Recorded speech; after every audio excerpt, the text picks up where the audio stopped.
Assalamualaikum warahmatullahi wabarakatuh. Perkenalkan, nama saya Diana Trilestari. Di sini saya akan mempraktekkan praktikum mengenai respirasi pada makhluk hidup. Tujuan pada praktikum kali ini yang pertama yaitu membuktikan bahwa respirasi memerlukan udara atau oksigen. Yang kedua, membuktikan bahwa respirasi menghasilkan karbon dioksida. Mengenai alat dan bahan yang harus kalian persiapkan untuk pengamatan pertama, yakni kita membuktikan bahwa respirasi memerlukan udara. Alat dan bahan yang kita butuhkan adalah botol ukuran kecil 3 buah, sedotan air kemasan gelas atau aqua gelas 3 buah, plastisin secukupnya, vaselin secukupnya, kapur sirih secukupnya, kapas secukupnya, kacang merah atau kedelai yang sedang berkecambah secukupnya, kecoa atau belalang 1 ekor, pipet tetes 1 buah, air yang diberi pewarna merah secukupnya. Cara kerja respirasi yang memerlukan udara atau oksigen. Yang pertama, yakni siapkan alat dan bahan yang diperlukan. Yang kedua, masukkan sedikit kapur sirih ke dalam dasar botol. Selanjutnya, masukkan kapas secukupnya. Langkah ketiga, masukkan kacang merah, kedelai yang sedang berkecambah ke dalam botol yang telah diberi alat kapas pada langkah kedua. Langkah keempat, lapisi bagian dekat pangkal sedotan air kemasan dengan segumpal plastisin. Kira-kira dapat menyumbat mulut botol. Selanjutnya, masukkan pangkal sedotan air kemasan yang dilapisi gumpalan plastisin tersebut hingga plastisin menutup mulut botol. Sedotan air kemasan menghubungkan udara luar dengan udara di dalam botol. Langkah kelima, rapikan plastisin pada mulut botol hingga mulut botol tertutup dengan rapat dan rapi.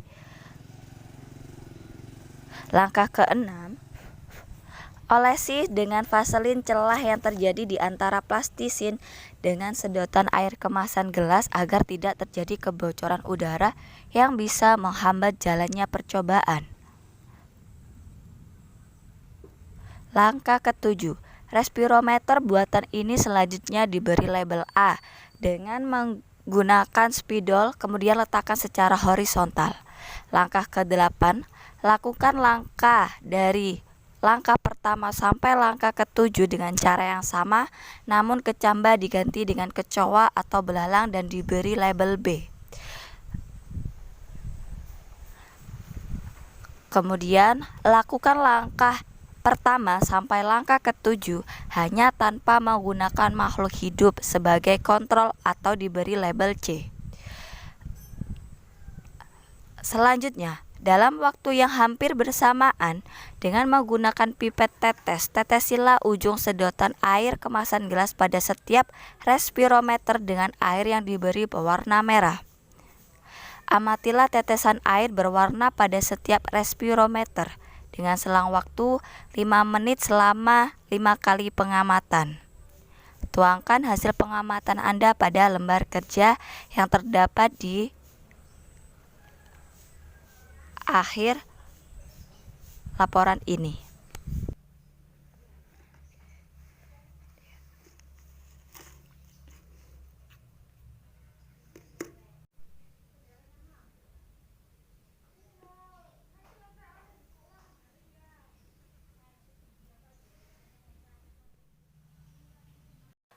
Bisa dilihat pada botol A dan B, cairan yang berwarna merah terjadi pergeseran di 5 menit pertama, 5 menit kedua, sampai 5 menit terakhir.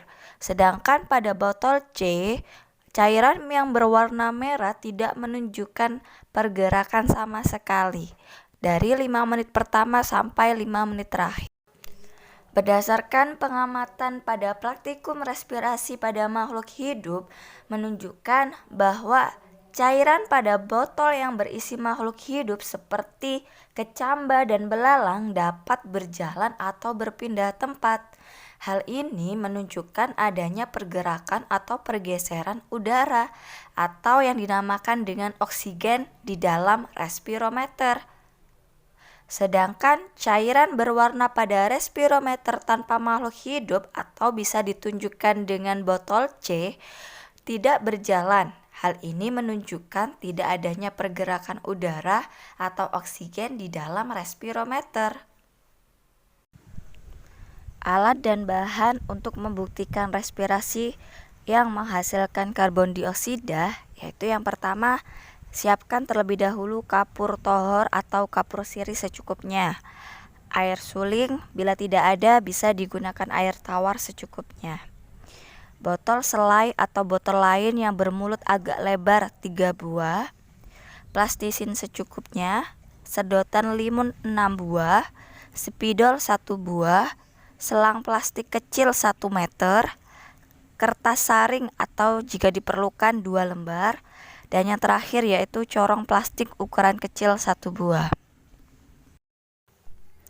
Percobaan selanjutnya adalah respirasi menghasilkan karbon dioksida. Pertama kali kita harus membuat air kapur jenuh. Larutkan kapur tohor atau jenis kapur yang apabila kena air mengeluarkan panas atau kapur sirih ke dalam lebih kurang 250 ml hingga jenuh. Sebagian ada yang tidak melarut. Biarkan air kapur mengendap semalaman hingga diperoleh air yang jernih. Sedotlah air kapur yang jernih dengan selang plastik kecil. Hati-hati agar endapan kapur tidak ikut tersedot. Kemudian, bila ada ceroboh, maka endapan kapur akan ikut tersedot dan air kapur menjadi keruh. Bila hal ini terjadi, lakukan penyaringan dengan menggunakan kertas saring yang diletakkan pada corong plastik hingga diperoleh air kapur yang benar-benar jernih. Langkah kedua adalah tuangkan air kapur jenuh pada botol selai A, B, dan C dengan ukuran yang sama lebih kurang 50 ml. Pasanglah perangkat percobaan lainnya yaitu sedotan limun dan plastisin seperti pada gambar yang ada di buku praktikum IPA di SD. Hisaplah udara dari botol A melalui sedotan limun 1, gunakan untuk bernafas. Selanjutnya, hembuskan nafas Anda pada botol B melalui sedotan limun 1.